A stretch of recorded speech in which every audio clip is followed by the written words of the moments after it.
Grant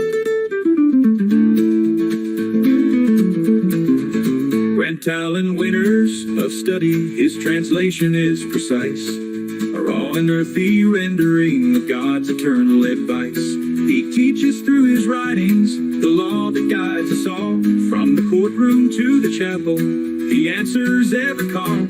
Grant Allen Winters, acommonlawyer.com. From the Wabash Valley where the frogs and the dogs have a racket all night long. Grant Allen Winters, acommonlawyer.com. Lawyer.com.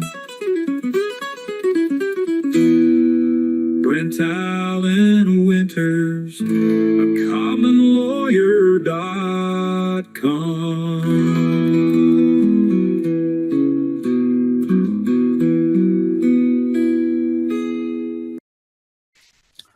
Laws of nature, our common law, our law of the land, and our Constitution of the United States is a brief of common law government. We left off last time with question number 18 out of 333 questions of the Catechism.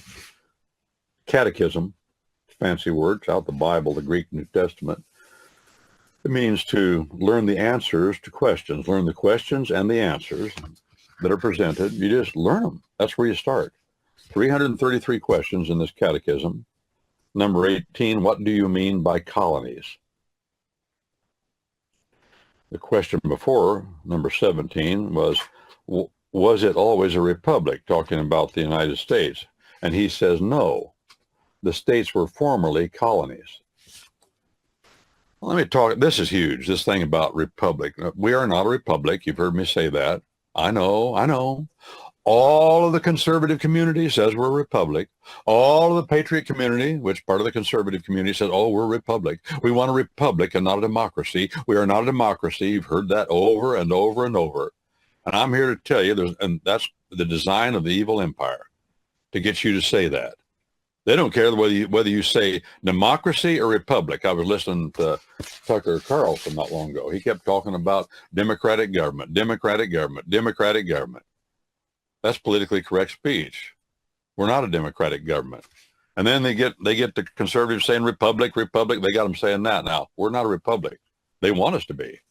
Both republicanism and democratism are the same thing, have always been fundamentally the same thing. The Greeks invented those words, invented the ideas and popularized them in the Western world. And to them, they were pretty much the same thing. 6 one, half a dozen the other. People, the Greeks, they were so, no. Plato wrote a book, I guess you'd call it, called Republic, where he lays all this out. And he advocates that all children should be taken away from parents. This was the pagan mind of the Greeks. Don't read them. They don't have anything to offer but just hell and paganism. Logic and other tripe like that. Logic, yeah, tripe. Nothing but logic's a whore. Don't ever forget it. Logic is a whore. It'll do anything anybody wants it to do. I'll talk more about that later. What's important then if logic isn't the controlling thing? Facts are the controlling thing. Logic is a true tool that can be built upon fact if you got the right facts, and it can be useful, but don't stress logic. You'll think out logically. If you don't, there's nothing anybody can do for you anyway. I mean, how many students are taught in university and graduate school and read Copey's book on logic and understand it all and are crazier than bed bugs? No, that's not the answer. What's the answer? Learn the facts, learn the facts, learn the facts. What's the fact of the matter? The fact of the matter is we're not a republic. No. So republicanism, isn't it funny? Funny? Odd. Curious. Like Huckleberry Hound used to say, not funny, ha ha, funny she. I know. Some of you are scratching your head and saying, who's Huckleberry Hound? Well, go look him up. Him and El Kabong. And El Kabong's sidekick, Baba Louie. I think so. No, that was, they called him El Kabong. That was Quick Draw McGraw, wasn't it? Yeah. His sidekick with Baba Louie. I get El Kabong, but he was the one that had the guitar and he kabonged people with it, if I remember right. Anyway, yeah. Well, but isn't it funny, odd, that the two parties, that the powers that be behind the facade, behind the curtain, the two parties that they allow to be in the forefront and the preeminence are called the Republican Party and the Democrat Party. Why is that? Well, it's fundamentally the same thing. And we all know they're fundamentally the same thing behind the scenes. But not only that, they're fundamentally the same. They're synonyms, because republicanism and democracy, both Greek words from the Greek world, of the ancient Greek world, and they both stress the majority rule principle, both of them. Why is it Congress thing done worthwhile? Majority rule institution. And to remind you, when our country started, people were stupid enough to accept that idea that the majority ought to rule. Oh, we're free from the king now. Now what do we do? Here's what we'll do. They fought that war over in Britain called the English Civil War to establish republicanism. Is that true? That's true. They were off. Who's gonna have the final word in England, they said? The crown or the parliament? I say, what's the difference? It's rule by a single will.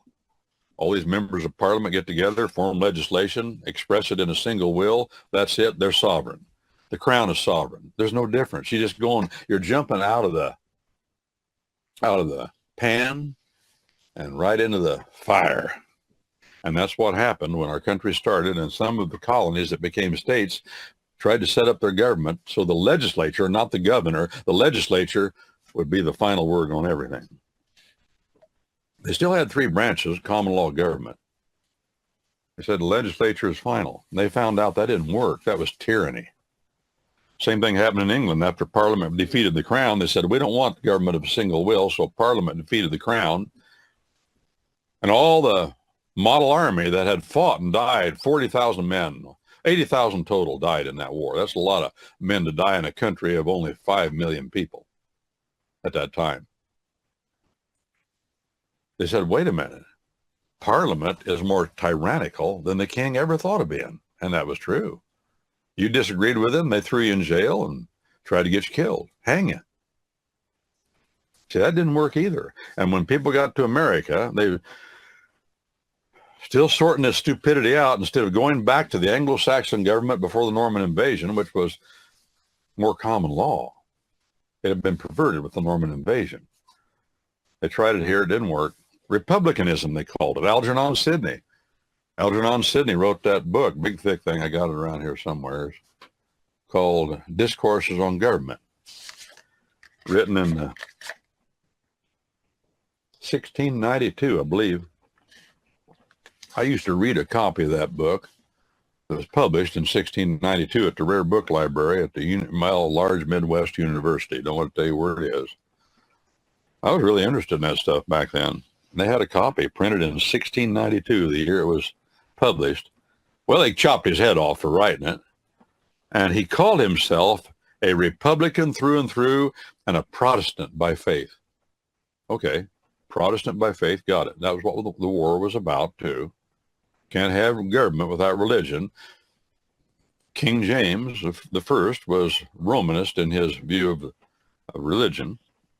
Parliament was Puritan. The Puritan Party controlled Parliament, same ones that came and populated New England.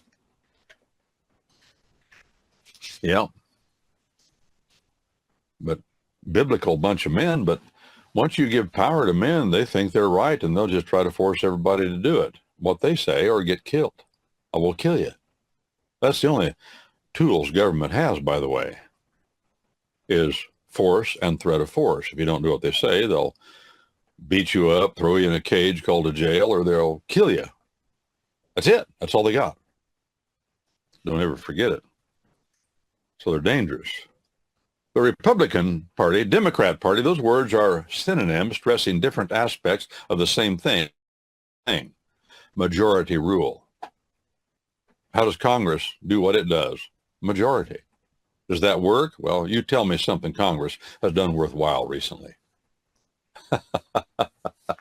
Oh, we got to have them. It's a necessary evil to have that Republican element of government, but it's not a republic. We do not live in a republic. That's why our Constitution says that the general government in Washington, D.C. will guarantees to the states a Republican form. And our Supreme Court has said on more than one occasion, when cases came up to the Supreme Court on that question, that constitutional question on the what's called the Republican Form Clause, they've said this means that you have a legislature in your state. You have a legislative branch of government. That's all it means, period. That you have a legislative branch of government in your state. Well, why does the government, why does our Constitution give the power, the authority of the general government in Washington, D.C. to ensure that you have a legislature in your state? Why? Because the Constitution says the state legislature gets to choose your senator to send to Washington, D.C. And if you don't have a legislature, you can't send a senator to Washington, D.C. Yeah, but that's been done away with by one of the amendments. Now the senators are elected by popular vote. The evil empire is very active to try to destroy. We try to destroy our common law government. We try to isolate our legislature. They're not final on anything. Neither is the Supreme Court final. Neither is the president final. Neither is your governor final. Neither is your state legislature final. Neither is the Supreme Court of your state final. No, it's common law government. Those branches, those three branches are co-equal, and none of them trumps the other two. And the other two owe no allegiance to any of the ones. People think the Supreme Court of the United States is final. It's not. It's a matter of law. Never has been. That's our common law government. Well, that being true, this guy, Stansbury, and I like him, he was a preacher. He published this in 1628, the same year that Noah Webster came out with his Dictionary of the English Language after he had translated the Bible into English from the original tongues. So we would have an American translation. People don't read that translation. It's pretty good. They do read the Dictionary of 1628, but the Dictionary of 1628 was tuned into the Bible, so that all the words in our English tongue would have the meanings that God gave to them. That was his plan. Remember, again, I've said it before, I'll say it again and again and again. I hope. The battle, fundamentally, in America, for the problems you see in the mess, it's a battle over who controls the dictionary. And I said Daniel, I meant Noah. Keep saying Daniel. The two Websters, Daniel Webster, senator from New Hampshire, very famous man, and Noah Webster, the etymologist, the linguist, the educator, the patriot, Noah Webster. I had an aunt married to my granddad's brother, and Aunt Ethel. She claimed that Noah Webster was one of her great grandpas. Found out it was true. Didn't help her a lot, don't suppose, never does. You know, your ancestors don't really mean much. I mean, it's nice to have them. You wouldn't be here, but other than that, you ought to concentrate on polishing your end of the lineup and not worry about trying to polish the other end up, because you can't do that anyway. All you can do is try to make people think they were somebody, but that's no guarantee you are. I remember reading about U.S. Grant's recently.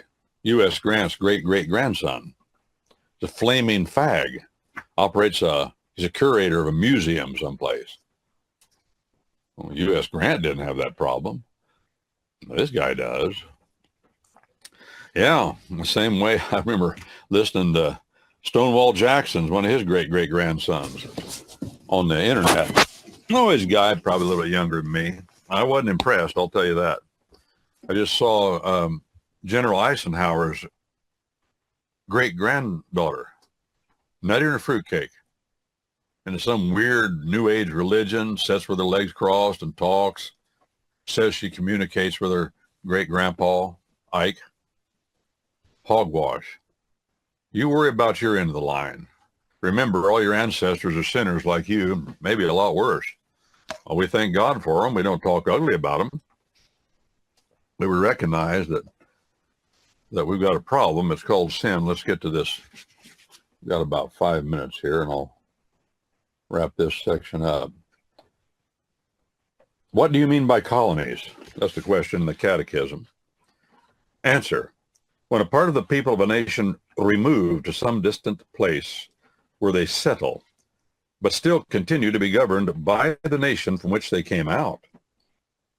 These new settlements are called colonies, and the country which governs them is called the mother country.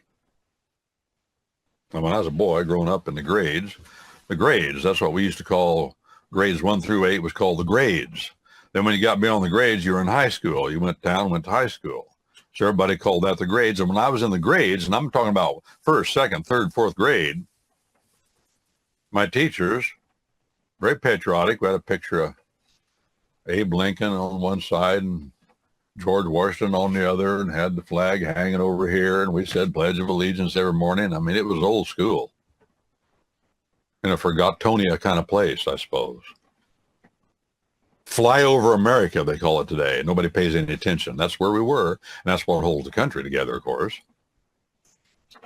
So we did all that, and my teacher would talk about the mother country. I remember this in the first grade, talking about the mother country. So I got to call in England the mother country. And I found out later that the Germans called their country the fatherland, the Vaterland. You know, they say it in German. It sounds like father. Fatherland. I thought, well, Anglo, I got older, I said Anglo-Saxon English is a Germanic tongue from the north of Europe. They were a Germanic people, the Germanic and Nordic people, the Scandinavians, all those guys, you know, they speak a tongue, all speak tongues that are very much alike, family of Germanic tongues. Why would one's country be feminine in England, which speaks a Germanic tongue, and masculine in the Nordic world, the Scandinavian countries, and Germany? Why? Well, then it finally dawned on me that when the Normans arrived, you've heard me say this, in the year 1066, the 14th of October, the Battle of Hastings, they brought with them the French tongue. And because of that, this is the influence of the French tongue. In French, your country is in the feminine, not the masculine. You know, Mother Earth that's from the tongues in the south of Europe. Fatherland is from the tongues in the north of Europe, but because the French or the French-speaking Norwegians, called Normans, invaded, now they brought their tongue with them, so we here in America inherited that, and we called England the mother country. And that's what I was taught, that England was the mother country, because our culture, our law, our religion, our Protestantism, our brand of Protestantism is not from the continent. It's not Lutheranism. Our brand of Protestantism in America is British, and that's what's dominated the continent. Our tongue has dominated the continent, but we retained vestiges of the French, the Romantic languages that are called French, Italian, Portuguese, Spanish, and in those tongues, your country is in the feminine. So that's why he says that here, the mother country. And these settlements that are over here are called colonies. The word colony, of course, we talk about colonies of bees. You know, when there get to be so many honeybees in a certain hive, so many of them will leave by the providence of God, and they will form a colony someplace else. And it's called a colony of bees. Now, also these colonies in America were called plantations. Plantations, all of them. Why? Everything from New England right down to Georgia. The Englishmen over there, they called them plantations. Well, because they had been planted. England had planted them on the coasts of North America, and they called them plantations. William Blackstone in his commentaries says he called what was in America at that time, that was the year 1765, when he gave those lectures that were put into print. He referred to the English-speaking people in America. He called them our American plantations. Colonies, same idea. Again, synonyms. So we were colonies. Question 19, by what nation were the American colonies governed? By what nation were the American colonies governed? The American plantation that Britain had planted over here. Answer, they were governed by Great Britain. Most of the people who first settled this country came from England, Scotland, or Ireland. Which three countries make up Great Britain? Well, I would add Wales and Cornwall, but they're not thought of much. But yes, all those, the Celtic areas, Wales, Cornwall, Scotland, Ireland, and England.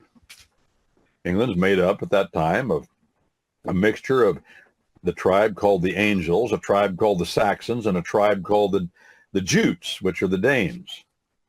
But the Celts had mixed with them, but they were confined a little more. The Celts and the Picts were in the north, and the Welsh were in the west, and the Cornish were in the south, and the tin binding areas down there.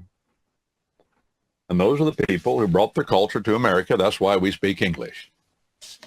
Oh, they spoke other tongues on Britain too. The Scots, no, some of them. The Welsh still spoke Wales. I mean, even up till now, people in Wales still speak Welsh, but they speak English too.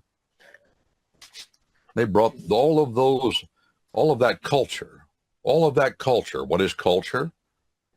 Without question, among every people in all of history, culture is religion externalized. Culture is a religion, what you believe inside coming out. That's a quote from Cornelius Van Til, the Dutchman, who grew up in northern Indiana on a dairy farm. He brought that culture over here with him too. Now, they don't mention here, this fellow doesn't mention the Dutch.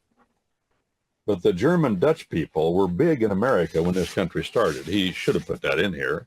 We said England, Scotland, Ireland, but the Dutch and the Germanic people were thick in the colony of Pennsylvania, not to mention Georgia, all through the Germanic people. And there were Swiss people here. Not as many, but they were here. The greatest Indian fighter in America. The greatest Indian fighter in North America was a Swiss immigrant. I just remember the man's name. He's the one that perfected the art of loading a muzzle-loading rifle while you're running full speed. He did it more than once and saved his life and was able to kill his adversaries. He was tough. He was a Swiss fella. His name escaped me right now. Well, there are many people, of course, that have come since and enriched our culture beyond explanation. And that's in the providence of God, these things have happened. But when it started, understand it was English culture. They cultivated all things English, and the most important thing they cultivated was a Christian tradition called their common law. Their common law, the laws of nature, unwritten, lex non scripta. And that's what we're talking about here, the laws of nature, our common law. The laws of nature is God, the Bible. Those two volumes, these and no others, these and no more, are the foundation of what we need to know as Americans to deal with what we're seeing, the madness. This is Brent Allen Winters, commonlawyer.com, www.commonlawyer.com, coming at you from the remote hinterlands of the Wabash River Valley with the hogs, the frogs, and the dogs. Keep up a racket all night long.